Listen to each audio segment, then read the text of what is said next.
तर केंद्राच्या मठाला 25 वर्ष झाले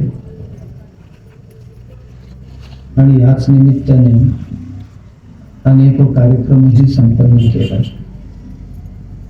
त्याबरोबरच राष्ट्रीय स्वयंसेवक संघाला स्थापन होऊन 100 वर्ष पूर्ण झाले. त्या संबंधातले सकल समाज हिंदू समावेश देशभरात गावोगावी चालू आहे. त्याचाही एक भाग म्हणून आपण आज विराट हिंदू संमेलन ही करतो आहोत.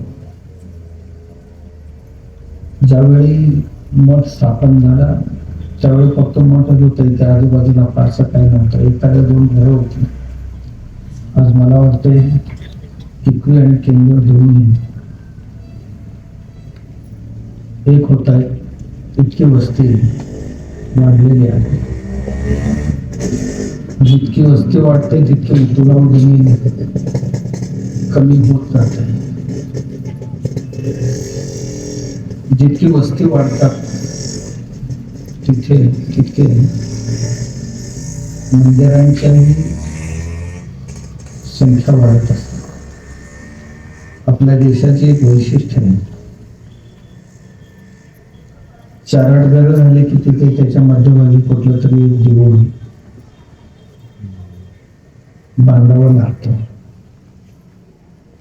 देव नाही तर त्या वस्तीला वस्तीपणा, गावाला गावपणा कधीही येत नसतं.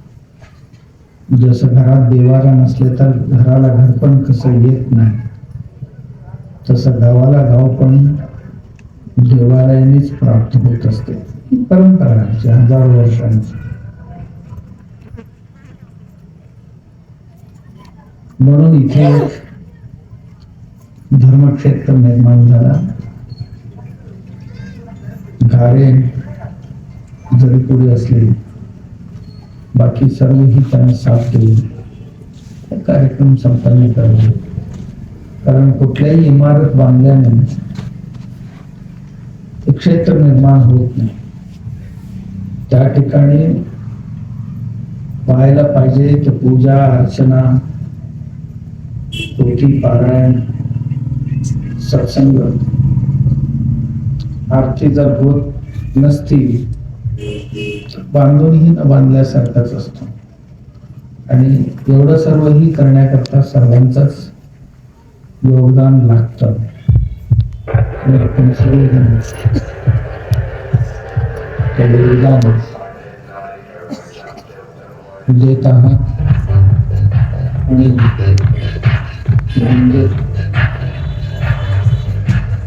क्षेत्र पवित्र कार्य करण्यास सदाकाळ समर्थ असते. दुसरं, हिंदू धर्म राहायला पाहिजे, हिंदुत्व टिकायला पाहिजे. ज्या देशाचा आत्मा सनातन तत्व आहे, ज्या देशाचा धर्म सनातन आहे, ते सनातन टिकवण्यासाठी त्या सनातनला स्थानवाचक शब्द हिंदू धर्म म्हणून आम्ही ओळखतो. एवढंच. कोणीही आम्हाला विचारलं आपण काय म्हणतो, आम्ही हिंदू आहोत असे सहज म्हणतो.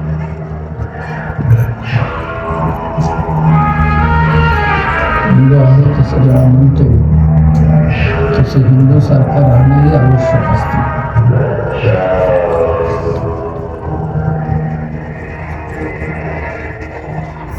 हिंदू धर्म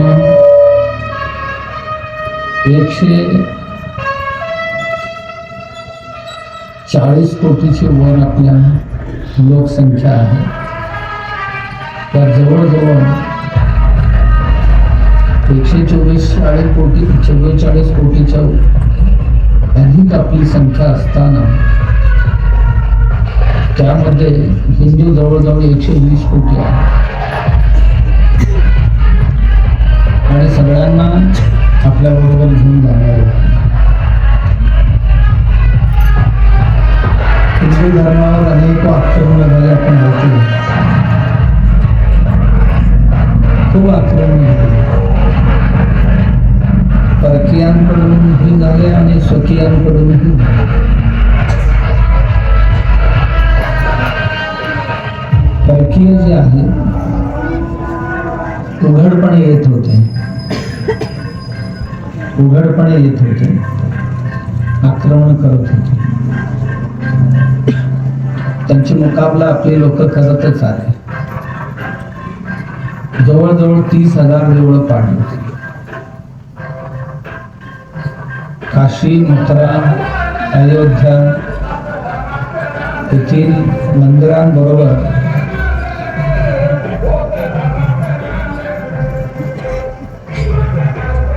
रावळपिंडी पासून कन्याकुमारी पर्यंत हजारो मंदिर उद्ध्वस्त झाले.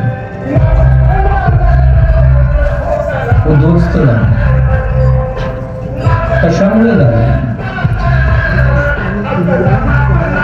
दुसऱ्यांनी इथे येऊन आपलं हिंदू संस्कृती नाश व्हावा, नष्ट करावं आणि आपल्या संस्कृती म्हणजे मुस्लिम किंवा ख्रिश्चन संस्कृती इथे रुजवावं म्हणून हे सर्व आक्रमण केलं. त्या दोन समोर होते, त्यांचं ठीक होतं. पण नंतर अवस्था अशी झाली, हिंदू धर्माला केवळ परकीय शत्रू नाही आहे, परकीय हे जे आक्रमक होते आमच्यातच काही शत्रू निर्माण करून गेले.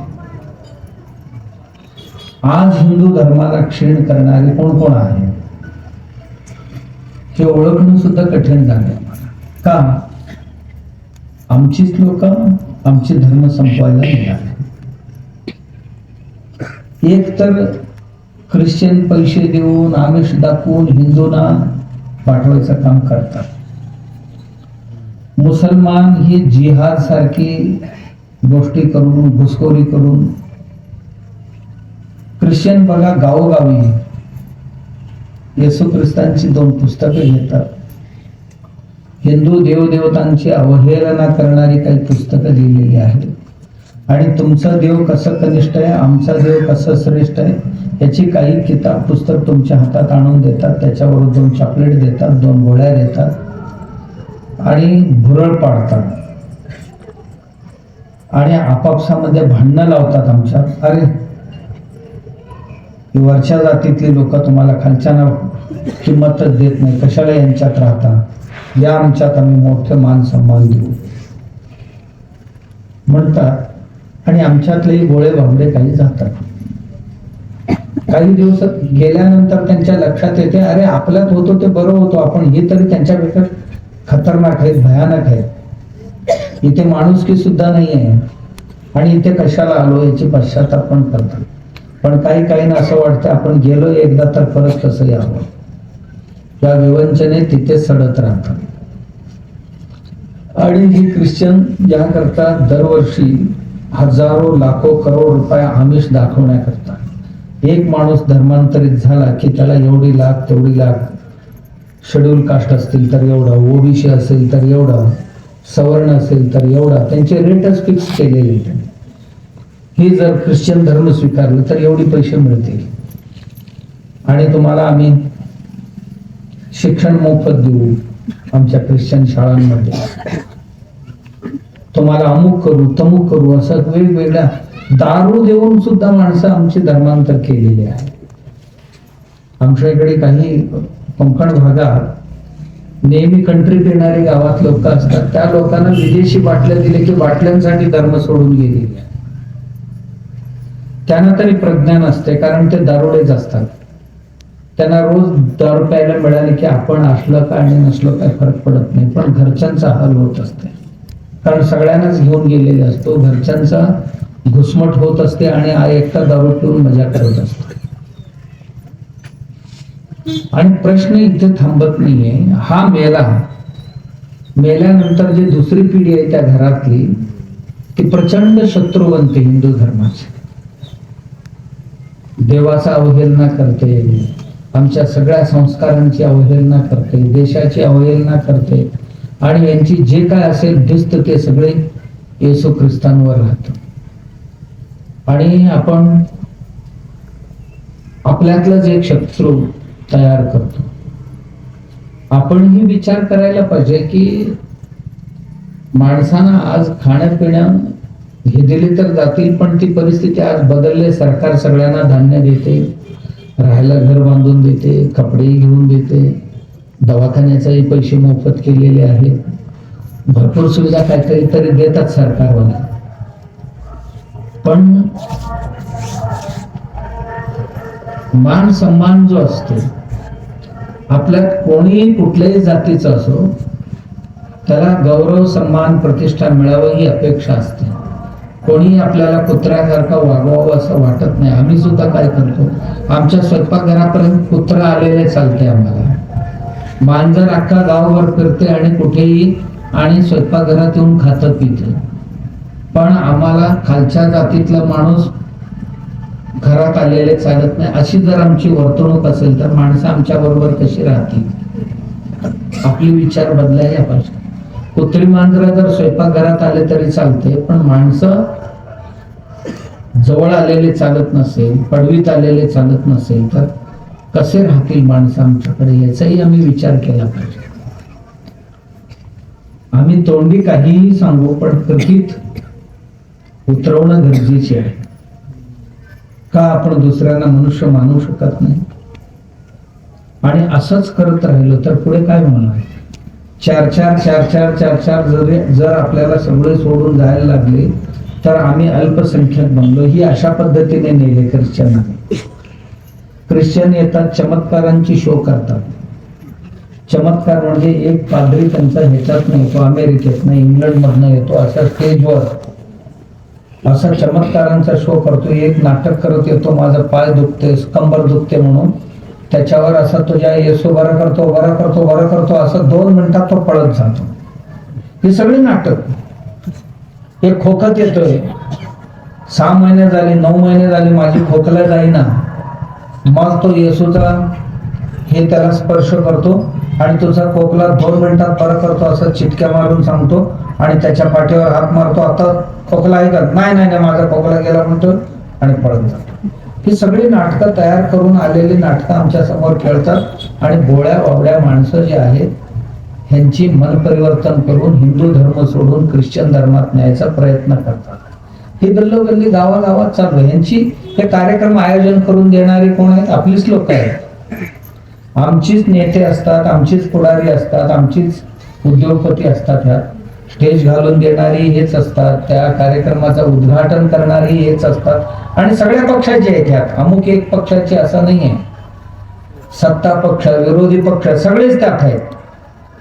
आणि ही चमत्कारांची शोची आयोजन करून देतात आणि नारळ वाढवून त्यांचीच पुन्हा गुणगान गातात. हे बघा, गोरगरिबांची रोग घालवतात, असं तसं. आणि अशी बोळ्या भाबड्यांना काही माहित नसते.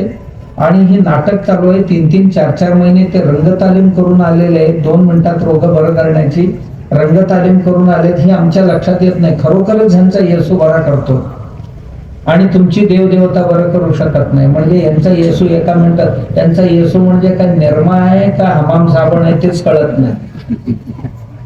सगळे नीट नेटका करतो एका मिनिटात. अरे असं कसं होऊ शकतो? आणि मग आमच्या देवदेवतांचीवर टीका करतात. अरे तुमचा देव असा पाण्यात टाकले की डुबतोय, तो कसला देव? तुमचा देव फुटतो तुटतो, तुमचा देव असा असतो की बाजारात नेऊन विकले की पैसे येतात, कसला देव तुमचा? असा आमच्या देवावर टीका करायचा. मग त्यांनी सांगायचं की आमचा देव असला नाही, आमचा देव तुमचा भला करतो.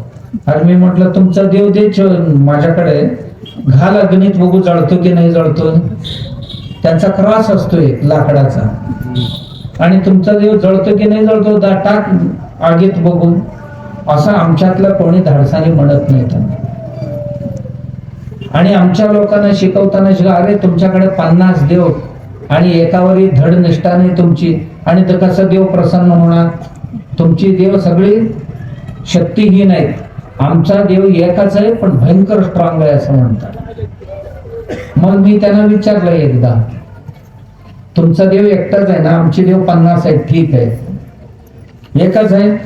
तुमचा देव एकाच वेळी 50 लोकांनी 50 ठिकाणी बोलवले तर काय करेल तुमचा देव? 50 ठिकाणी, एक मुंबईत, एक मद्रासमध्ये, एक कलकत्त्यामध्ये, एक बेंगळूरमध्ये आणि कुठल्या गावामध्ये 50 वेळी एकाच वेळी तुमच्या देवाला हाक मारल्या भक्तांनी संकटात आहेत, तेव्हा तुमचा एकटा देव कोणाकोणाकडे जाणार? एकाकडे गेला तर बाकीचे एकूण 50 मरतील की नाही? आमचे 50 आहेत, 50 देव 50 लोकांकडे जातील, सगळ्यांना वाचवतील. तुमचं काय म्हणणं आहे? त्या पात्र्याचा जो तोंड बंद झाला आजपर्यंत, तो आता 50 देवांची गोष्टीच करत नाही. आमच्या लोकांनी ही अद्दल घडवायला शिकायला पाहिजे, शिकायला पाहिजे. आपली लोक कशाला दुसऱ्यांचे अपमान करायचं या हेतूने शांत बसतात. शांत बसल्यामुळे त्यांचा फावतो. आमच्या इथे कोल्हापूरला 2 दवाखाना होती त्यांची. ऑपरेशन करायचं, धर्मांतर करते जे ऑपरेशन फुकट करून देतो म्हणून. 2010 मध्ये जेव्हा आपण बांधलं आपलं हॉस्पिटल आणि सगळ्यांना स्वस्तात चांगलं सुविधा द्यायला सुरुवात केली, ते दोन्ही हॉस्पिटल बंद पडले. त्यांनी जुने लोक येत नाही म्हणून नवीन बांधले तरी आता कोणी जात नाही. का? ज्या सुविधा आम्ही देतो त्यांच्याकडे जातीलच कसं लोक? नाईलाजाने जगण्यापायी जात असतो माणूस कधी कधी.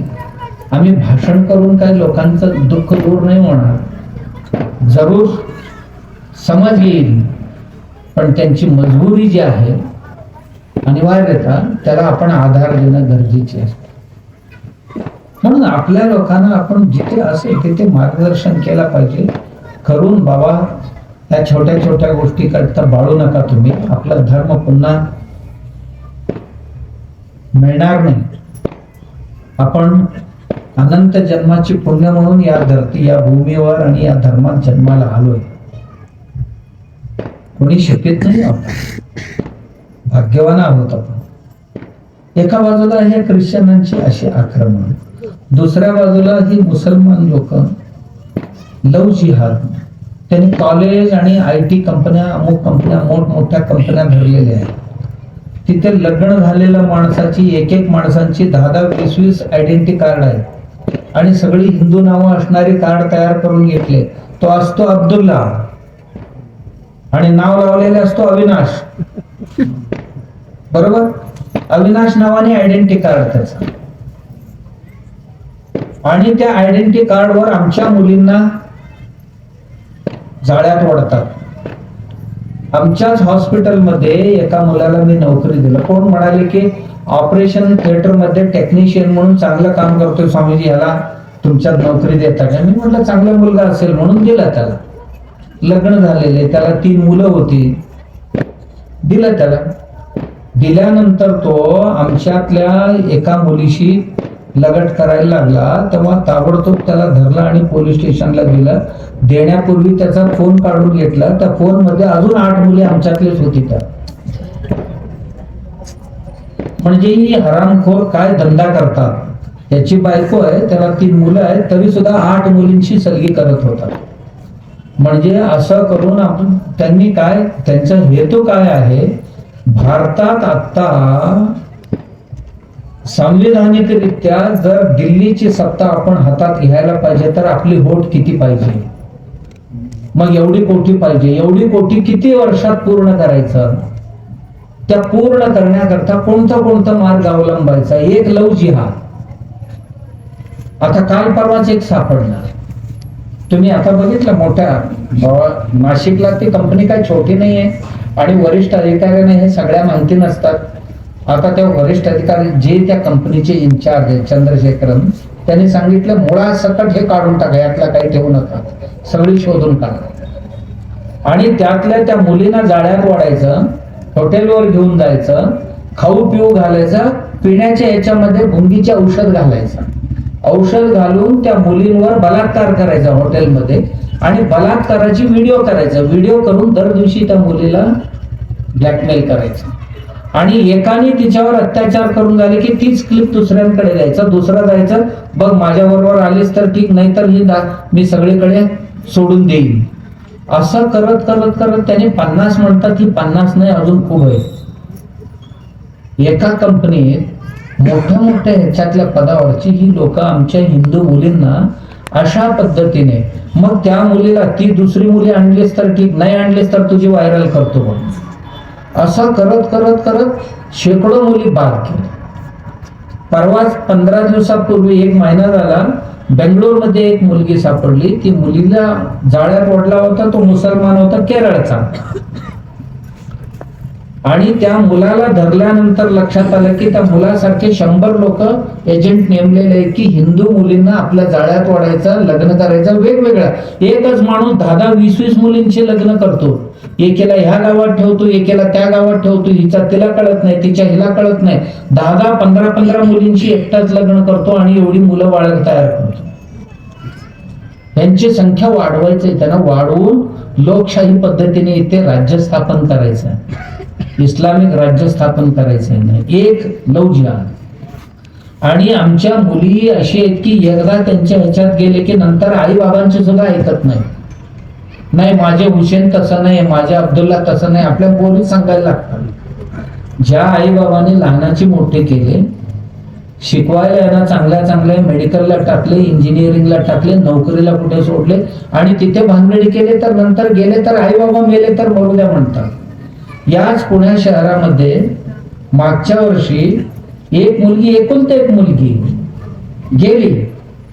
गेल्यानंतर तिची आई कळपास लावून आत्महत्या केली. आपण समाजात उद्या तोंड कसं दाखवलं, प्रत्येक घराणं गळपास लावून मेली. आणि ती मेली, पोरगी गेली, याचा प्रचंड शाक बसला वडिलांना. त्याला ब्रेन हॅमरेज झाला. तो अजूनही दवाखान्यात निपचत पडलेले, त्याला कोण आले गेलेले काही कळत नाही. म्हणजे एक घराणं उद्ध्वस्त झालं. अशी लाखो घराणे उद्ध्वस्त करण्याचं काम हे लव जिहादवाले करतायत. आणि आपण सावध राहणं गरजेचे. आपण काय करू शकणार आहोत? आपण आपले मुद्देमाल सुरक्षित ठेवायला पाहिजे. मी कालच गुजरातला गेलो होतो. सरदार धाम नावाची एक मोठी शिक्षण संकुल आहे पटेल लोकांची. काल मी तिथेच होतो. 5000 मुलं मुली पटेलांची तिथे स्पर्धा परीक्षेची तयारी करतात. दरवर्षी 1000 मुलं सरकारी नोकरीत, दरवर्षी 7 ते 8 IAS IPS बनतात. बाकीच्या सगळी सरकारी नोकरीत सामील होतात. 1 रुपये फी घेतात फक्त त्या मुला मुलींकडनं. फक्त ते पटेल असायला पाहिजे. 2000 कोटी रुपये खर्च करून भवन बांधलेले, त्यांच्या सगळ्या सुविधा निर्माण केलेल्या आहेत. आणि त्याच्या एंट्री आणि एक्झिट पॉइंट मी बघितलं. म्हटलं काय केले तिथे? त्यांची आयडेंटिटी कार्ड त्यात टाकल्याशिवाय बाहेरही जाऊ देत नाही, आत येऊ देत नाही. त्याने आर्टिफिशियल इंटेलिजन्स, कृत्रिम बुद्धिमत्तेचा उपयोग करून केलेले. मुलगी किती वाजता बाहेर गेली, मुलगा किती वाजता हॉस्टेल मधून बाहेर गेला, याचा रेकॉर्ड तत्क्षण त्यांच्या आई वडिलांच्या फोनवर जातो. आणि किती वाजता आत आले हे तत्क्षण त्या. एवढंच नाही, त्यांनी अमुक अमुक एरियापर्यंत त्यांच्या संस्थेची वॉचमन लावलेली आहे. हे कोणीकडे जातात त्या मुलांना कधीच कळणार नाही की वॉचमन यांचीच आहे, त्यांच्यावर लक्ष ठेवण्याकरता. आणि किती वाजता आत आले, किती वाजता बाहेर गेले हे तत्क्षण त्यांनी आई वडिलांना शिक्षण दिलेले. याचा खुलासा तुम्ही करायचा की कुठे गेले, काय करून आले, याची खातरजमा करून तुम्ही त्या संस्थेला ताबडतोब कळवायचा, मेसेजनीच कळवायचा. या कामासाठी आमची मुलं मुली बाहेर गेले होते, या आई वडिलांनी कळवायला पाहिजे. किती सुरक्षित आहे, असं काळजी आपण घेतली पाहिजे. अन्यथा एवढं तयार केलेले मोठं आपले बाळ वाया जात असताना कुठल्या आई वडिलांना स्वास्थ्य लाभणार आहे, झोप लागणार आहे, काय लागणार आहे सांगा. तर ही दर दिवशी हजारो नाही लाखो प्रकरण. तुम्हाला आश्चर्य वाटेल, महाराष्ट्रात दरवर्षी 45,000 मुली गायब झालेली पोलीस स्टेशनला नोंदी झालेली आहे. 35 ते 45,000 मुली एका राज्यात. असं एकूण वर्षाला देशभरातनं लाखो मुली गायब होत आहेत. हे कुठे जातात येतात कळतच नाही, हे पळून गेले. आणि ह्यातले 70 ते 75% मुली लव जिहाद मधले आहेत, अन्य इतर आहेत. आणि वर्षाला अंदाजे 9 लाख मुली ही धर्मांतर करतायत आपल्या देशात. वर्षाला 9 लाख मुली मुस्लिम बनतात. आणि 9 लाख मुली मुस्लिम झाल्यानंतर 9 लाख मुलींना एक एक बाळ धरलं तर किती झालं? एका वर्षात किती झाले? 18 लाख झाले. पुढच्या वर्षी पुन्हा 9 लाख. असं जर झालं तर 2050 पर्यंत त्यांची संख्या हिंदूंची संख्यापेक्षा अधिक होईल. आणि जर झालं, आणि एकच नाही, अजून बरीच मार्ग आहेत तुम्हाला सांगतो मी. असं जर झालं तर 2050 पर्यंत इथे एकाच दिवशी सरकार स्थापन करू शकतात. सरकार स्थापन झाले की बाबासाहेबांनी लिहिलेले संविधान आहे एका दिवसात रद्द होईल. पहिल्या मीटिंग मध्ये संविधान रद्द करण्याचा ठराव होईल आणि शरीयत लागू होईल. इस्लामिक कायद्याप्रमाणे देश चालेल. आणि ज्या दिवशी ही होईल त्या दिवशी आम्हाला कोणालाही आमच्या घरातली देवपूजा सुद्धा करण्याचे अधिकार राहणार नाही. आम्हाला कुठल्याही देवळात जाण्याचा अधिकार राहणार नाही. देऊळ सगळे एका दिवसात कुलूप लावले जातील. कारण तुम्हाला आश्चर्य वाटेल, परवा आमच्या इथेच एका गावात या लोकांची संख्या अधिक झाली. अधिक झाल्यावर सगळ्यांनी म्हणून जाऊन सांगितलं, अरे तुमची 10-15 घराकरता हे देऊळ नको, इथे आम्हाला डिस्टर्ब होतो त्याचा. हे घंटे वाजवताय, आरती करताय, आपल्याला आवडत नाही, बंद करा म्हणून ताकीद देऊन आले जाऊन. म्हणजे अल्पसंख्याक जर आपण बनलो तर काय होऊ शकतं? आपल्याला जाऊन कोणाशी लढाई नाही लढायचं, पण आपल्या काय होत चाललेले याची जर काळजी आम्ही नाही घेतली तर आमच्या धर्माचे रक्षण नाही होणार. श्री पेरंबुदूर तामिळनाडूमध्ये एका गावात लक्ष्मीचे देऊळ बंद करावं म्हणून हायकोर्टात रिट पिटिशन केली, याचिका दाखल केली.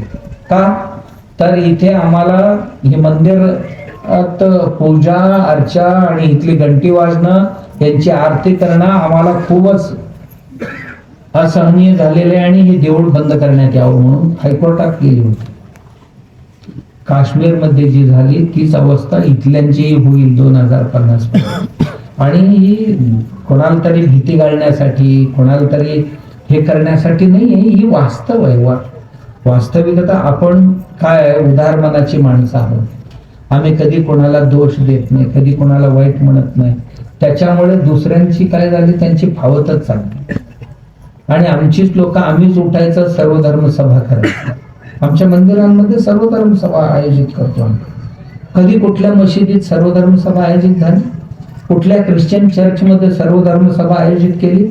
आमच्या धर्मगुरूंना कोणाला कधी बोलवले त्यांनी? आम्हीच त्यांना बोलवतो, त्यांनी मात्र आम्हाला कधीही बोलवत नाही.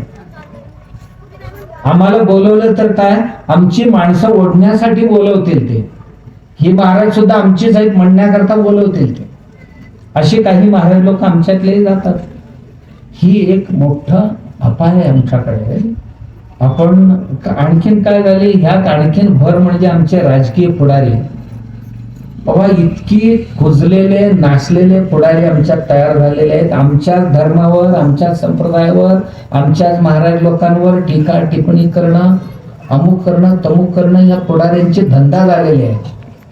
आणि आम्हाला काय वाटते, आपला नेता बोलतोय म्हणजे आपला काहीतरी असेल, आमच्याच लोकांचा निंदा करतो म्हणजे त्यांनाही असं वाटते की ही आमची धर्म काहीतरी खराब होत चाललेले, बिघडत चाललेले. या राजकीय पुढाऱ्यांची धर्माशी काय संबंध आहे? कुठल्या धर्माचं, कुठल्या संप्रदायाची नीती नियमांची यांनी पालन केले म्हणून धर्मासंबंधात यांना भाषण करण्याची किंवा भाष्य करण्याचे अधिकार आहे? एकादशी दिवशी मटण खाणारी लोक, बरोबर, एकादशी दिवशी मटण खातो म्हणून जाहीररित्या सांगणारी माणसं, आणि वारकरी संप्रदायाबद्दल बोलण्याचा काय अधिकार राहतो? राहील का? नाही. भगव्याचा काय संबंध आहे आमच्या वारकऱ्यांची? म्हणजे भांडण लावायची पद्धत बघ. हिंदू धर्मातच आमच्यातच लढवायचा नाही. आमची वारकरी म्हणजे पांढरी आहे आणि संन्यासी आमची नाही आहे.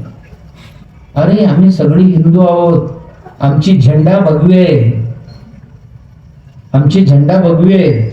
आणि ही असं एक, मी परवा टीव्हीवर ऐकत होतो, एक कुठला तरी नालायक होता, तो काहीतरी त्याचं नाव होतं काय, तो अशा पद्धतीने मांडणी करत होता.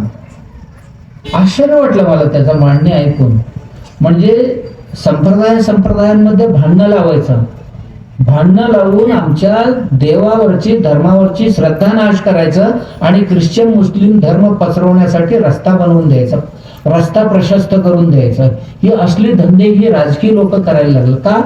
यांची वोट वाढवण्यासाठी, ह्यांना मतदार वाढवण्याकरता ही असली धंदे करायला लागलेली. काय बाबा, ही आश्चर्य वाटते ह्या लोकांना. आपण कधी राजकीय भाष्य करत नाही, आमच्या धर्मात आम्ही राजकीय भाष्य करत नाही. पण जेव्हा राजकीय लोक धर्मावर भाष्य करायला लागले तर आपल्याला अनिवार्य बनतं की याला जर आपण उत्तर नाही दिले तर आपण दोषी ठरतो.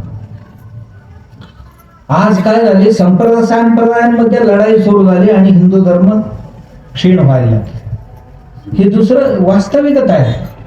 2-4 संप्रदाय आपापसात लढतात, ते लढल्याने आपण एकमेका, त्यांच्यावर आम्ही टीका करायचं, आमच्यावर त्यांनी टीका करायचा करून आपण दोघेही मिळून हिंदू धर्माला बारीक करतो. मन इतकं मोठी ठेवायला पाहिजे आम्ही संप्रदायवाल्याने, कोणाचाही असो संप्रदाय, एकमेकांच्या, हिंदू आहेत ना, कोणी का असे ना, हिंदू संप्रदाय ना, आपण एकमेकांचा मान राखायला पाहिजे. पण काही संप्रदाय अशी घुसवलेले आमच्या, यापासून सुद्धा तुम्ही सावध राहायला पाहिजे. आमच्यातच काही संप्रदाय असा तयार करून घुसवलेले, ह्यांना फायनान्स करतात, ही मुस्लिम आणि ख्रिश्चन ऑर्गनायझेशन जागतिक स्तरावर फायनान्स करतात आणि इथे येतात आमच्या गावात. आमची एक संप्रदाय, टिळा लावायचा नाही, गंध लावायचा नाही, पांढरे कपडे नेसायचा, नवऱ्याला भाऊ म्हणायचा, बायकोला बहीणजी म्हणायचा, बरोबर. आणि त्यानंतर आपण दुसऱ्यांच्या हातचा खायचा नाही. लहान मुलगा असेल तर आईच्या हातचा सुद्धा खाऊ देत नाही. आणि नवरा जर त्यात जात असेल तर तो बायकोचा हातचा खात नाही घरात, तिथूनच एक पाकिट घेऊन येतो. म्हणजे आमची कुटुंब संस्था जे हे तोडून टाकायचं, आमचे धर्म संस्कार, श्रद्धा संस्कार हे तोडून टाकायचं. नाही, आमचा एक संप्रदाय वेगळा आहे, आमच्या संप्रदायात असा आहे, आमच्या संप्रदायात तसा आहे, असं करून त्यांचा एक शिव आहे असं म्हणतात, पण त्यांचा शिव म्हणजे आपला शिव नाही. त्यांचा एक विष्णू किंवा कृष्ण आहे, तो कृष्ण म्हणजे आपला कृष्ण भगवद्गीतेचा नाही आहे, त्यांचा एकच आहे, तो सगळे झालेले असते. अशी काही संप्रदाय आज गावात घुसखोरी करतात, करून आमच्या हिंदूंमध्ये घुसून हिंदूंच्या संस्कार नष्ट करण्याचं काम करतात. याच्यापासून सुद्धा आपण हिंदू समाज जागृत राहायला पाहिजे. दुसरा एक संप्रदाय तिकडे आत्मा नावाचा. दुसरा आणखीन काही संप्रदाय आहेत, आम्ही सगुण साकार मानत नाही, आम्ही निर्गुण निराकारवाले आहेत असं सांगायचं. घरातले देव बिव असतील सगळे गोळा करा आणि नदीत टाका. आणि या सगुण साकार देवामुळे समाजात ही भेद झाली, ती भेद झाली, अशा पद्धतीने आम्हाला चुकीचे मार्गदर्शन करून आमची लोकांची डोकं फिरवण्याची काम करणारे काही संप्रदाय, विदेशी आणि विधर्मी लोकांच्या संपत्तीवर पाळले पोषले जाणारे काही संप्रदाय इथे आले, येऊन इथल्या ज्या रीती रिवाज धर्म जे आहेत त्यांच्यावर आघात करण्याची कामं ही लोक करतात. आपण जर सावध नाही झालो तर आपणही हळूहळू त्यात कधी गेलेले असतो कळत नाही आपल्याला. आमच्यातले कुठले वेडे जात असतील तर ते खरोखर वेडे होऊन जातील. मग खूप उशिरा त्यांना कळतो, पण बाहेर यायला भीती वाटायला लागते तुम्हाला. आज तुम्हाला आश्चर्य वाटेल, काही मुस्लिम्स, आता 2 कोटी मुस्लिम्स इस्लाम धर्म सोडून बाहेर आलेले एक्स मुस्लिम्स म्हणून, आता उत्तर भारतात त्यांची एक मोठी पदयात्रा चालू आहे. गेले 8 दिवस झाले मोठी पदयात्रा चालू आहे. 2 कोटी लोकांनी मुसलमान धर्म सोडलेले, सोडून हिंदू धर्मात आलेले, ते स्व इच्छेने, कोणी त्यांना समजायला गेले नाही, सांगायला गेले नाही. त्यांना कळलं की नेमकं आपली लोक काय करतात, कसे आपल्याला गंडवतात. याच पद्धतीने वेगवेगळे संप्रदाय आहेत. हे संप्रदाय वेगवेगळ्या नावाने येतात, येऊन तुमच्या मनातली श्रद्धा नाश करण्याची काम करतात. पहिला हात घालतात तुमच्या देवाऱ्यावर आणि घरात लावलेले देवा धर्माच्या फोटोवर. हे सगळे नेऊन टाका नदीत. आणि असला कुठला देव नसतो, असले काय नसते. आणि तुम्हाला पाहिजे असेल तर हात असा करायला. या दोन्हींमध्ये देव दिसतो का तुम्हाला आता? नाही. जो योग्य आहे, जो चांगला आहे, जो बापाचा बेटा आहे त्यालाच दिसतो. आता कोणाला आपला बापाचा मुलगा व्हायचा नाही तोही म्हणतोय मलाही दिसतो म्हणतोय. दिसत तरी कोणाला नसतंय, पण नाहीतर आपण आपल्या बापाचा पोरच नाही ना, तेव्हा हा दिसतो दिसतो मलाही दिसतो म्हणायला लागतो. असं करत करत संप्रदाय वाढवणारी एक टोळी देशात निघालेली. मी का सांगतो तुम्हाला, काही गोष्टी माहिती असतात, काही गोष्टी माहीत नसतात आणि कधी कधी जाऊन आपणही फसत असतो. अशी काही संप्रदाय नाही. दुसरेही अजून अन्य खूप साऱ्या प्रकारचे संप्रदाय, केवळ त्यांचा टार्गेट हिंदू धर्म संपवायचा. अशा ह्याच्यावर मी लोक काम करत असतात. आणि मी तुम्हाला सांगितलं, केवळ एक लव जिहाद नाही आहे, घुसखोरी एक आहे. आमच्या 12 कोटी लोक आता घुसखोरी करून भारतात राहतात.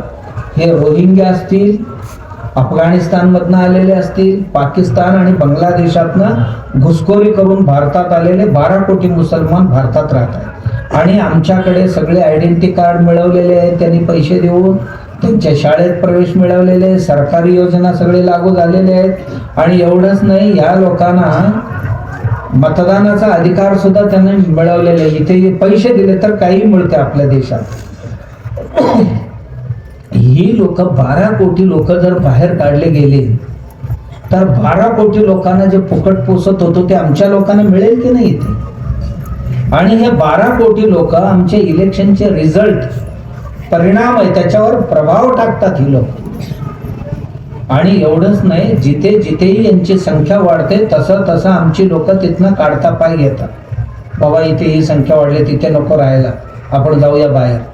आणि अनामत सगळे आपण त्यांच्याकडे एक प्रदेश देऊन टाकतो. असं तुम्ही शहरात गेला तर आणखीन एक त्यांचा असतो, शहराचा जो प्रवेशद्वार असतो तिथे त्या दोन्ही बाजूला त्यांची वस्ती वाढवतात. उद्या काही झालं तर नाकेबंदी करून सगळ्यांना मारून टाकता येईल असं.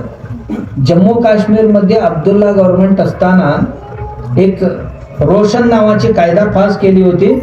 ज्याला जागा पाहिजे त्यांनी जम्मू शहराच्या भोवतीने जिथे पाहिजे तिथे जागा घ्या आणि 3 वर्ष 2 वर्ष राहिला असेल तर तुमच्या नावावर करून, तुम्ही ₹2 स्क्वेअर फीटला द्या आणि तुमच्या नावावर करून दिली जाईल. आणि जेव्हा 370 लागू झाल्यानंतर ही कायदा सुप्रीम कोर्टाने रद्द केली. रद्द केल्यावर कळलं की पूर्ण जम्मू शहराला यांनी घेरले होते. आणि वेळ आल्यास एकाच दिवशी सगळ्यांनी उठायचा, आतमध्ये जम्मू मध्ये जे हिंदू राहतात सगळ्यांनाच खलास करून टाकायचं, ही बेत होती त्यांची. कारण भोवतीने सगळी यांचीच वस्ती आणि मध्ये हिंदू. वेळ पडल्यास सगळे जण अस्त्रशस्त्र सहजतेने मिळतात त्यांना. आणि अवस्था काय झाली आमच्या देशाची? मतदार बांगलादेशाचा, इलेक्शनला उभा राहणारे कोण? युरोप मधले. सरकार कोणाचाही येणार कोणाचं तर तिसराच माणूस. काम काय करणार? हिंदूंचा सर्वनाश करणार, हिंदूंवर टीका टिप्पणी करणार. हिंदूंमध्ये काय टीका टिप्पणी करू नये अशातला भाग नाही. काय बंधुगिरी काय फक्त हिंदू धर्मात चालते, दुसऱ्या धर्मात काही बंधुगिरी चालत नाही. प्राणी हिंसा वगैरे काय फक्त हिंदू धर्मातच होते. देवासमोर पशुबली देतात, मी काय त्याचं समर्थन करत नाही, वाईटच आहे ते. पण त्याच वेळेला बकरी ईद पण आहे ना. बकरी ईद वर आजपर्यंत एक तरी अंधश्रद्धा निर्मूलनवाला काय बोललाय का? तो बोलेल, आमच्या जत्रेवर यात्रेवर बोलेल, पण त्याच्यावर कधी बोललाय का? नाही बोलणार. याचा अर्थ आपण समर्थन करू नये याचा. आपण जरूर शाकाहारी बनलाच पाहिजे. देवा धर्माच्या नावावर कुठल्याही हिंसा करू नये. पण आमच्या हिंसेवर जेव्हा बोलतात, तोंडसूक घेतात आणि आमचा गणपती आले की पाणी प्रदूषित व्हायला सुरू होते, आमचं होळी आले की सगळ्या जंगल तोडीचं याद आठवण येते यांना. ह्यांची काय काय चालतात त्याच्याबद्दल कधी काय बोलत नाही. आणि आमची कुठली तरी ही झाली ती झाली, अंधश्रद्धा झाली, ह्याच्यावर केस घाला त्याच्यावर केस घाला. अरे यांच्या मशिदीत दर दिवशी असल्या प्रयोग चालतात. यांची मूल्य आहेत, बरीच लोक भूत सोडवणारे आहेत, ह्यांच्या अंगावर कधी कुठली केस केली नाही. बरीचशी मूल्य अशी आहेत की त्यांच्यावर कुठलाही केस होत नाही. भरपूर अशी गंडे दोरे बांधतात. गंडेदोरे बांधणे हे चुकीचंच आहे, कोणाचं का असेना, पण त्यांच्यावर असा कुठली केस झालेली तुम्ही कधी ऐकला नाही. आपला पुजारी आणि आपल्या कोण बुवा बाबा असतील त्यांच्यावर बरीचशी केस झालेली. म्हणजे देशात सरकार ही नेमकं करतात काय आणि कोणासाठी करतात हे आश्चर्य वाटते कधी कधी हे बघितलं. म्हणजे हे सगळे टपलेले आहेत हिंदूंवरच. हिंदुत्वाचाच आणि हिंदूंचा नेहमी निंदा नालास्ती करणं, त्यावर श्रद्धा कमी करणं, याच्याकरता सगळे टपले. मी म्हटलं नाही 12 कोटी लोक आत आलेले आहेत. आता SIR सुरू झाल्याबरोबर सगळ्यांच्या पोटात दुखायला, कारण यांना हाकलून आता धरून आता हाकलणार ना बाहेर. म्हणजे खरा मूल निवासी कोण आहे त्या देशाचा शोध व्हायला पाहिजे ना. शोध व्हायला लागले की दुखायला लागले बऱ्याच लोकांना. ज्यांची वोट बँक कमी होते त्यांना दुखायला लागले.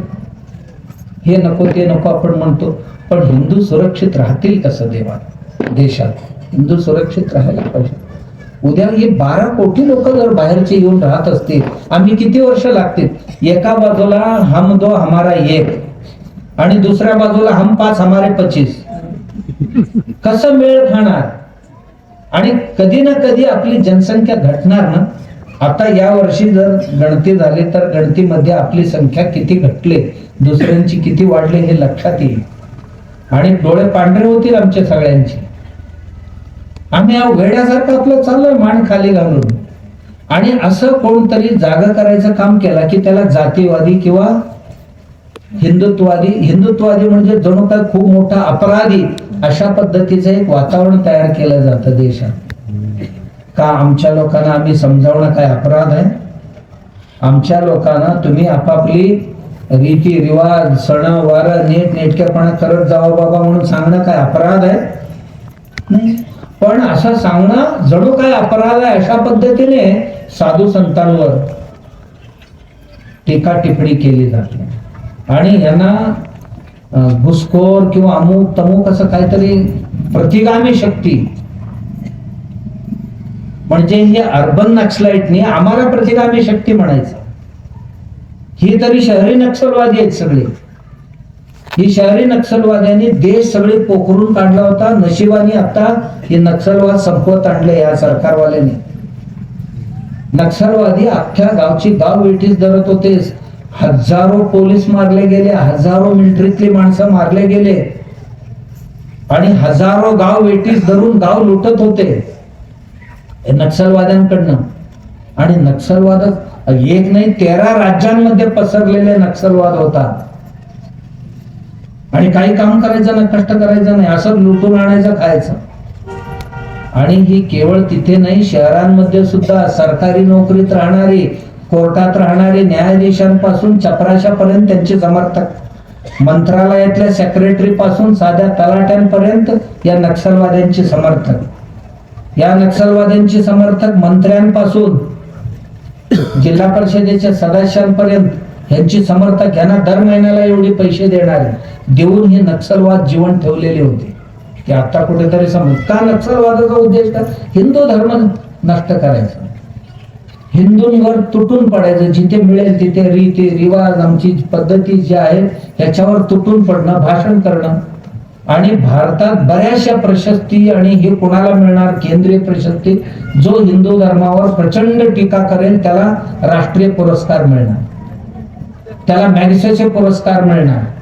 हिंदू धर्मावर जो प्रचंड टीका करतो त्याला मोठमोठाले राष्ट्रीय प्रशस्ती, पद्मश्री त्यांना मिळत होती एकेकाळी. म्हणजे हिंदूंवर आक्रमण करणाऱ्याला मोठमोठाले प्रशस्ती पुरस्कार मिळत होते. हे काय म्हणजे हे कुठली टूल किट आहे कळत नाही. हिंदू धर्म संपवणारे टूल किट. आता कर्मधर्म संयोगाने माणसं शाणे झालेत आणि आमची मुलं मुली शाणे झालेत. सोशल मीडियामध्ये एवढी सावध झालेले आहेत. आणि हे सिनेमावाले, नाटकवाले सगळे आमचे धर्म संपवायला उठलेले. प्रत्येक सिनेमामध्ये आपल्या देवा धर्माची निंदा नालास्ती दाखवलेली होती. 2014च्या आधी तयार झालेले प्रत्येक सिनेमावर आज एकाचा धाडस होईना. 2 वर्षापूर्वी एकाने शंकरावर काहीतरी टीका केलेले एक छोटस दृश्य दाखवलं. पोराने त्याला असं ट्रोल केले की ते सिनेमा एका दिवसात बंद पडले. कोणी जाऊ नका म्हणून आवाहन केल्यावर आज कुठल्याही डायरेक्टरचं निर्मापकचं धाडस होईना की हिंदू धर्मावर टीका करणारी कुठलेही प्रसंग त्यात घुसवण्याचा. का? आपली मुलं हुशार झालेत कळलं म्हणून ना, नाहीतर काय काय केले असते. आणि जी महाराज दाखवायचा ना मोठा असा पट्टा मारलेला असं नाव ओढलेले म्हणजे तो अत्यंत लबाड आणि घाणेरडे काम करणारे आश्रम मठ म्हणजे घाणेरडे कामाचे अड्डे अशा पद्धतीने यांना दाखवला जात होता. का? हिंदू धर्म संपवायचा. तर आम्ही आपलं दात काढून असली सिनेमा बघून येत होतो. पण आज कोणाचं धाडस होतो असली प्रसंग घालायची? नाही धाडस होणार. का? आपली मुलं मुली हुशार झालेत आता. असं कुठलं जरासा वास आल्याबरोबर त्याला ट्रोल करतात, सोडत नाही. जरासं काय झाले तर सोडत नाही. एकूण सांगण्याचं तात्पर्य आपण धर्माचे रक्षण करणं म्हणजे या पद्धतीने करणं. ही कार्य राष्ट्रीय स्वयंसेवक संघाने 100 वर्षापूर्वी सुरू केली. दुसरं कोण याचं रक्षण करायला? आम्ही मठ मंदिरवाले आमच्या पूजा अर्चना आणि आमच्या प्रवचन कीर्तनात मशगूल झालो. आणि आज जर धर्मरक्षणाची गोष्ट केली की आम्हाला पट्टा लावतात, कुठला तरी कलर लावतात. कोण? हे पुरोगामी आणि पूर्वगामी प्रतिगामी अशी काय काय शब्द हुडकून आणले बाबा, कुठून आणलेत माहित नाही. पुरोगामी काय हेच आहेत, आमच्यात काय पुरोगामी नव्हते. आणि समाजाला ज्या ज्या गोष्टी नको वाटतात ना, समाज त्या गोष्टी आपोआप बाजूला सारत असते. कोणीही त्याला बाजूला सारायला गरज नाही. आणि पुरोगामी प्रतिगामी शब्द जन्माला घालून समाजात कीड निर्माण करण्याचे प्रयत्न करतात काही लोक. कृपया अशा गोष्टींना कुठेही शहाण्या माणसाने बळी पडू नये. आपण पटकन त्यांची इतिहास शोधायला सुरू करायला पाहिजे.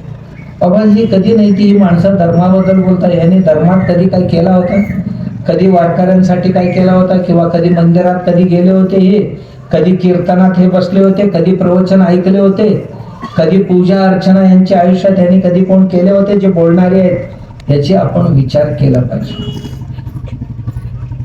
करून मग त्यावर विश्वास ठेवावा की नाही. अन्यथा नाही मी त्याच पक्षाचा पक्ष तुम्ही कुठलाही ठेवा आणि कोणाचाही कार्यकर्ता असा, पण धर्मासंबंध मात्र कोणाशी तडजोड करायचं.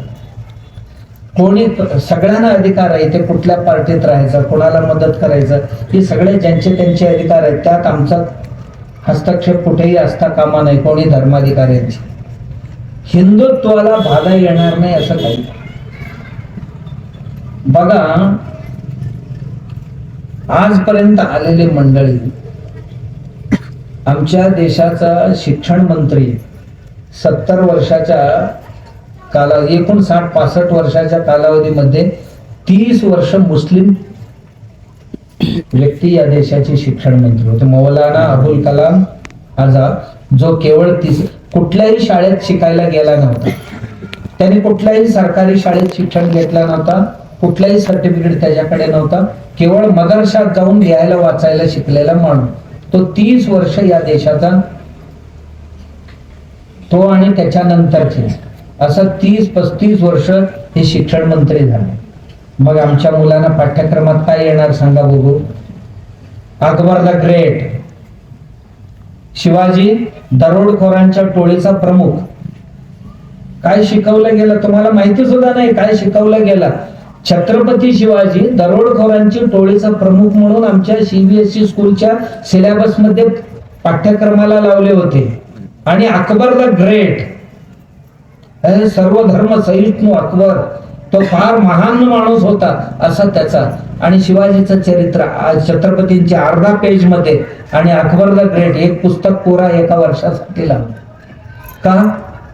30-35 वर्ष एका धर्माची शिक्षण मंत्री या देशात होते. हे आपण कोणी विचार करत नाही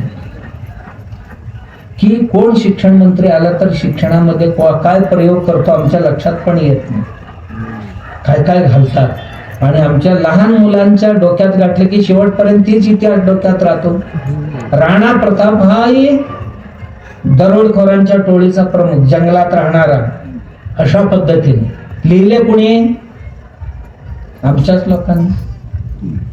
डिस्कवरी ऑफ इंडिया, जेलमध्ये बसून लिहिलं, त्याच्यावर ग्रंथ लिहिला, भारताचा शोध लावले त्याने जेलमध्ये बसून. शिवाजी म्हणजे अशी होती छत्रपती, आणि राणा प्रताप म्हणजे असा होता. आणि एवढंच नाही, आमचे आदिवासी, दलित, पीडित, शोषित लोक जे स्वातंत्र्य लढ्यात सहभागी झाले होते त्यांना गुन्हेगार नावाचा एक पट्टा लावला. आतापर्यंत स्वातंत्र्यानंतर सुद्धा आमचे जे आदिवासी, दलित, पीडित लोक जे आहेत हे स्वातंत्र्य लढ्यात ब्रिटिशांनी यांना गुन्हेगार घोषित केली होती. अजूनपर्यंत सरकारी नोकरी करू शकत नव्हते.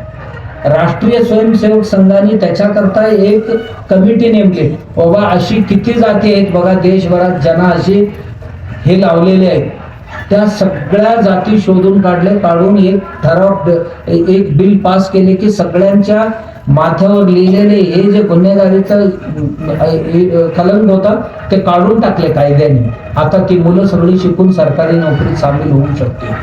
म्हणजे आपापसामध्ये फूट पाडून राज्य करण्याचा हा एक षडयंत्र होता. म्हणून आम्ही काय एवढं सर्व सांगतो की काय चाललेले असते देशात हीच आमच्या लक्षात नसते. आमच्या लोकांनी या प्रतिकूल परिस्थितीत सुद्धा धर्म टिकवण्याकरता खूप मोठा संघर्ष केलेला आहे.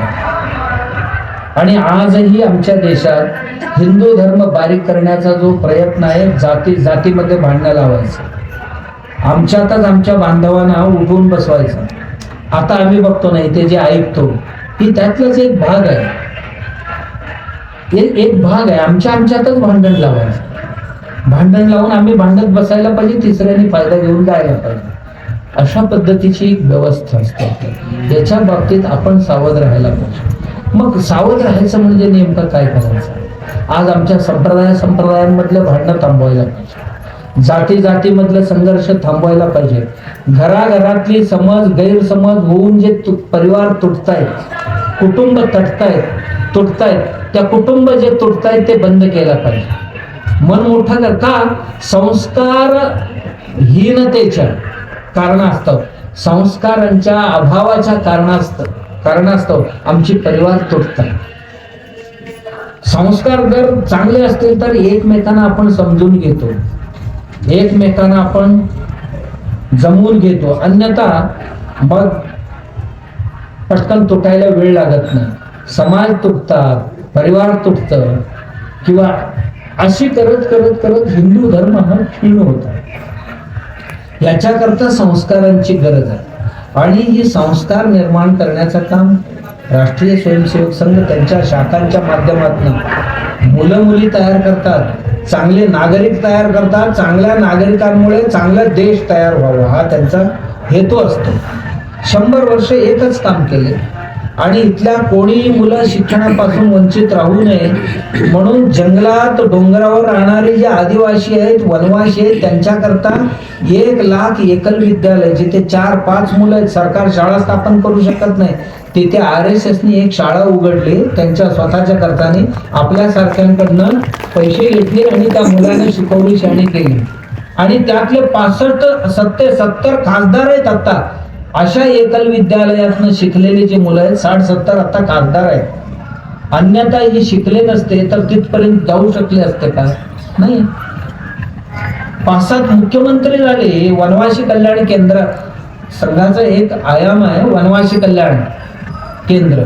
जी जंगल आहे, वनवासी आहे, त्या वनात राहणाऱ्या लोकांसाठी तिथे त्यांच्या मुलांसाठी ठिकठिकाणी आश्रमशाळा सुरू केली. आणि सरकारचा काही ग्रँट न घेता लोक सहभागातून लोकांकडनं पैसे घेऊन या मुलांचं जेवणं, खाणं, राहणं आणि यांना शिकवणं, कपडे, लत्ते, औषध सगळे देऊन आज त्या मुलांना कोणाला IAS केले, IPS केले, सरकारी अधिकारी केले. अशी ईशान्य भारतातल्या ज्या 7 राज्य आहेत तिथे सुद्धा लाखो मुलांना असं सुशिक्षित केलं. आणि तिकडची मुलं इकडे आणून ठेवून त्या मुलांना शिकवून शाळे करून गरीब यांना राष्ट्रीय स्वयंसेवक संघाला काय मिळाले? काही नाही मिळाले. लाखो मुलांसाठी भिक्षा मागून पुढे मिळाल्यानंतर मुलं किती खुश होते. आणि ही घेणं, धुणं, साफ करणं अशी काम करण्याकरता हजारो लोक आपली घरबार सोडून RSSच्या स्वयंसेवक म्हणून काम करतात. आणि जवळजवळ 6,000 ते 10,000 लोक घरावर तुळशीपत्र ठेवून आलेले आहेत. आणि फक्त जा म्हटले की जोळे अडकवायचं, या गावात जाऊन काम करायचं. तुम्ही निघाले तिथे, या जंगलात जायचं, त्या वनवासी कल्याण केंद्रात काम करायचं, निघाला तिथे. या गावात जा काम करा, निघाला तिथे. का जावं, मी इथे होतो, बरं होतो, मला तिथे कसं जमणार असं म्हणायचंच नाही. जा म्हटलं की सुटायचं. अशी 8-10 हजार लोक आहेत. कोण MA झालेले, MCOM झालेले, PhD झालेले, CA झालेले आणि PhD केले, डॉक्टरेट केलेले अशी मुलं. तुम्हाला आश्चर्य वाटते, एक एक घरात आई वडिलांची 3ची मुलं संघात स्वयंसेवक आहेत किंवा प्रचारक आहेत. का? त्या आई वडील इतकी देशासाठी धर्मासाठी वेडे झालेत, आमची 3 मुलं देशासाठी काम करू दे, आम्हाला काय नको, आम्हाला आमची नोकरी आमची धंदा आम्ही बघू, पण आमची 3 मुलं. संघात काय असतं बाबा, एक प्रचारक म्हणून येतो, प्रचारकाला बँक अकाउंट सुद्धा उघडता येत नाही. तुमच्या गावात आला ना, तुमच्या गावातल्याने तिकीट काढून द्यायचं, पुढच्या गावाला जायचं, लॉजिंग मध्ये राहायचं नाही, हॉटेलमध्ये जेवायचं नाही, कार्यकर्त्यांच्याच घरी राहायचं. कार्यकर्त्यांच्या घरी जर व्यवस्था नसेल, गावातले मंदिर असतील तर मंदिरात झोपायचं, बस स्टँडवर झोपायचं. आणि जेवण कार्यकर्त्यांच्या घरी, नाश्ता जेवढा मिळेल तेवढा नाश्ता करायचा, जेवढं मिळेल तर जेवायचं आणि तिथे काम करत राहायचं. तक्रार सांगायचं नाही, या गावात हे मिळालं नाही, ते मिळालं नाही. जे मिळेल ते घ्यायचं आणि काम मात्र करत राहायचं. दिवसात ना आज 10 घरी भेट द्यायचं, 10 घरातली लोक चांगलं म्हणू द्या, वाईट म्हणू द्या, 10 घरच्या लोकांना भेटायचं, त्यांना आपल्या देव धर्म संस्कार याच्या बाबतीत त्यांच्याबरोबर चर्चा करायचं, त्यांना समजवायचं, मग पुढे निघून जायचं. हे काम आम्ही कोण करतो का? RSS म्हणजे जणू काय, काही लोकांनी RSS म्हणजे जणू काय एक देशद्रोही संघटना अशा पद्धतीने त्याचा प्रचार करणारे नालायक पण या देशात आहे. पण ही RSS काम कसलं करते? तुमच्या मुलाबाळांसाठी चांगले संस्कार देते. मुलाबाळांना कधीही आई वडिलांपासून दूर होणार नाही असा संस्कार देते. आई वडील म्हातारे झाले तर प्राण देतील आई वडिलांसाठी, पण आई वडिलांना असा कधी वृद्धाश्रमला पाठवणार नाही. ही संघाच्या मुशीत वाढलेले मुलांची संस्कार असतात. ही वाढलेले मुलांची संस्कार असतात. संघ हीच काम करत आलेले. संघ वनवासी मुलांसाठी, इथे पुण्यातच एक हे आहे, फाशे पारधी जे आहेत सोलापूर मराठवाड्यात, फाशे पारध्यांच्या मुलांसाठी गेले 30-35 वर्ष केवळ फाशे पारध्यांच्या मुलांसाठी एक स्कूल चालवते सोलापूर आणि पुण्यामध्ये. आणि त्याच्याकरता काही माणसं संघाची आपलं अख्खं आयुष्य वाहिलेले आहे, त्याच्यात पूर्ण आयुष्य त्यात घातलेले. फक्त या मुलांना शिकवायचं, शाळे करायचं, नोकरीला लावायचं, उद्योगधंद्याला लावायचं आणि घरी पाठवायचं. आणि असं एक एक जातीसाठी एक एक संघटन उभी केले आणि एक एक प्रकल्प उभं केले. आणि त्या मुलांना संस्कार द्यायचा, मुलींना संस्कार शिक्षण देऊन त्यांना उन्नत स्थानावर नेऊन त्यांच्या आई वडिलांना सुख देतील, आई वडिलांचे रक्षण करतील अशी पिढी घडवायची काम राष्ट्रीय स्वयंसेवक संघ करते. राष्ट्रीय स्वयंसेवक संघ धर्म जागरणाचं काम करते. बाबा, हिंदू धर्माचे रक्षण करण्याकरता राष्ट्रीय स्वयंसेवक संघ आणखीन काय काम करते? राष्ट्रीय स्वयंसेवक संघ विश्व हिंदू परिषद, म्हणजे विश्वभरातले जे हिंदू आहेत, आम्ही सगळे बांधव आहोत, आम्ही एक आहोत, सगळ्यांमध्ये सामरस्य निर्माण करण्याची, समरसता निर्माण करण्याची काम करते. तो दलित असू द्या, पीडित असू द्या, गावकुशी बाहेरचा असू द्या, त्या सगळ्यांना एका पंक्तीत जेवायला पाहिजे, आपण एका रांगेत चालायला पाहिजे, एका ठिकाणी बसायला पाहिजे, आमच्यात भेदभाव नाही, हे शिकवण्याचं काम विश्व हिंदू परिषद करत असते. महिलांसाठी विश्व मांगल्य नावाची एक संस्था देशभरात काम करते.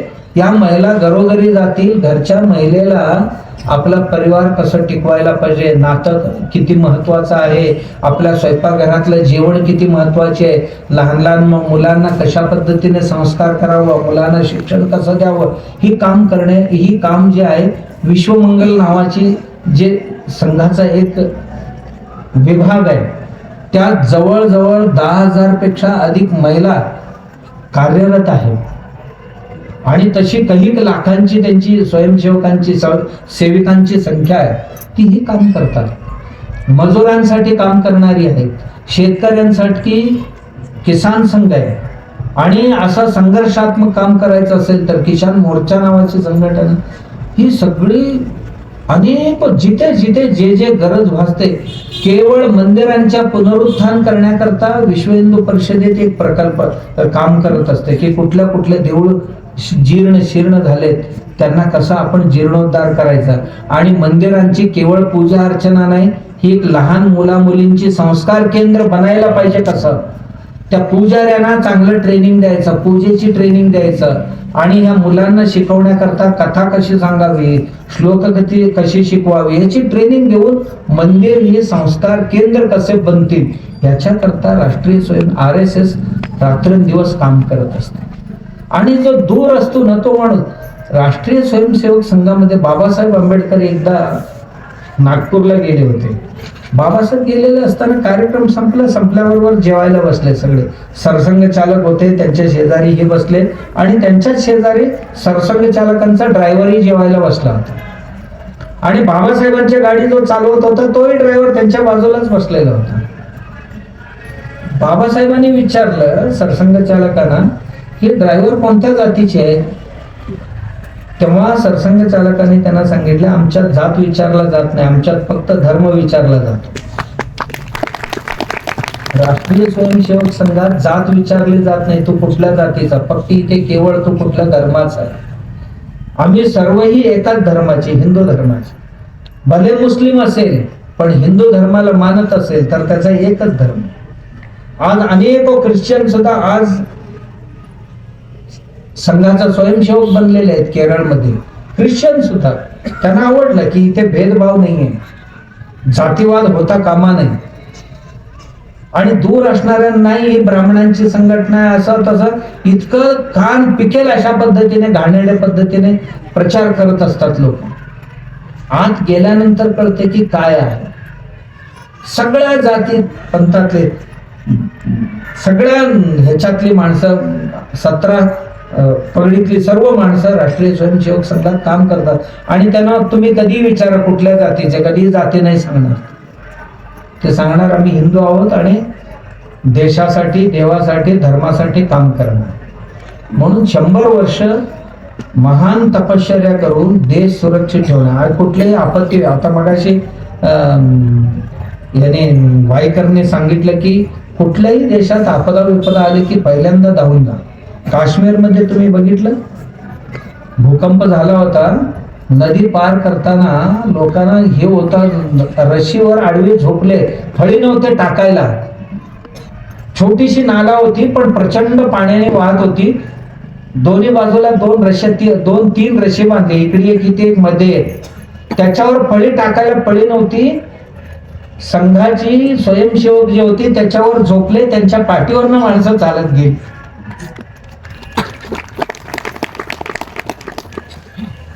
केदारनाथच्या वेळेलाही केले. काश्मीरमध्ये कोणी मुस्लिम, आता सगळे चालत जाणारे मुस्लिमच होते. आणि या सगळ्यांना मदत करायला कोण होते? स्वयंसेवक होते. हे चांगले संस्कार, आपल्या मुलांना चांगले संस्कार मिळते, यातनं दुसरं काही नाही. नाहीतर राजकीय द्वेषापोटी लोक अशा वाईट पद्धतीने प्रचार करतात. संघ म्हणजे एक देश विघातक संघटना, अशा पद्धतीची तिची चित्र रंगवतात आणि स्वतः देशद्रोही असतात, समाजद्रोही असतात आणि धर्मद्रोही असतात. ही लोक मात्र देशप्रेमी संघटनेची बदनामी करतात. हे आपण सामान्य माणसांनी लक्षात ठेवणं गरजेचे असते. तर 100 वर्षाची वाटचालीतनं आज चांगलं एवढंच नाही, 30 देशांमध्ये हिंदू धर्माची रीतिरिवाज, त्या देशात कोणी हिंदू नाही आहे पण हिंदूंची रीतिरिवाज पाळणारे जे लोक आहेत ना त्यांच्यापर्यंत जाऊन पोचलेले. त्यांना तुम्ही धर्मांतर करायची गरज नाही आहे, पण आमची तुमची सगळी ही एकसारखी आहेत ना, आम्ही बांधव आहोत. अशा इंडोनेशिया मधला तिथला जो